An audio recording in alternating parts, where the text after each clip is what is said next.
அதுக்கு எப்படித்தான் இருக்க வேணும் பொம்பளை.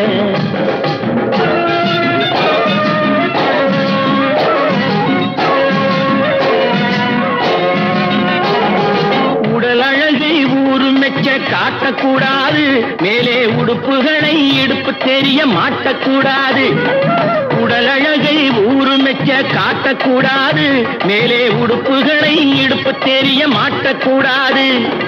உதட்டு மேலே சிவப்பு சாயம் தீட்டக்கூடாது, ஏர் உழவருக்கு ஏற்ற பண்பை மாற்றக்கூடாது. நாளுக்கு நாள் நாகரீகம் மாறிடும் போது கொஞ்சம் நாம்